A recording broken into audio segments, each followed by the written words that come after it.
Hello বন্ধুরা, আমরা চলে এসেছি আমাদের বাড়িতে। দেখতে পাচ্ছেন, এই দেখো, একটা পাখির বাসা। এই বাসাটা মানে এখানে দেখতে পাচ্ছেন তারের মধ্যে এই বাসাটা করেছে। একটা কারেন্টের তার, ওখানে একটা বাল্ব আছে। ওই বাল্ব ওই বাল্বের জন্য এই মানে তার দিয়েছিল, তারের মধ্যেখানে এখানে একটা বাসা হয়েছে। পাখিটা কত সুন্দর দেখতে, দেখো। উফ, মানে ঠোঁটটা সেই লাগছে, দেখো, সেই লাগছে। ওই পালালো, যা, আমার ভয় লেগেছে খুব জোরে।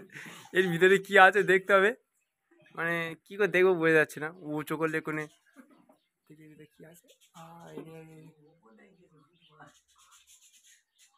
ডিম না ছানা বলছি, দেখা যাচ্ছে না ঠিক মতো, দেখা যাচ্ছে না। একটু উল্টোলে কোনো ডিম টিম পড়ে যাবে। এই পাখিটা কোথায় চলে গেলে তা কি জানি, আর কোনো দিন আসবে কি জানি না। কিন্তু এটা প্রায় 1 বছর ধরে আছে এখানে, সবসময় থাকে। মানে এর আগে কোনো দিন জ্বালাতন কেউ করেনি, আজকে আমরা শুধু ভিডিওটা করার জন্য জ্বালাতনটা করেছি। সে আসবে কি, সে পাখিটা কই গেল, কখন কখন আসে বলতেনি।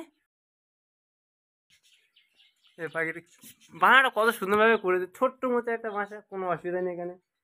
মানে বাড়িতে পায় বাসা মাসা থাকলে পাখিরা পায়খানা পায়খানা করে, তাও করে না। কি সুন্দর আছে,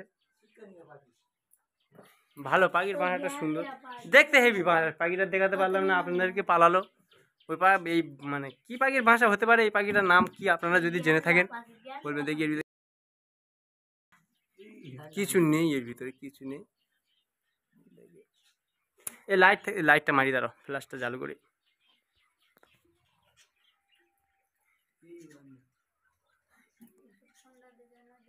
এখন কিছু নেই দেখা যাচ্ছে। আবার আসবে, আবার আসলে আপনাদেরকে পাখিটা ভালোভাবে দেখাবো। এখন থাক।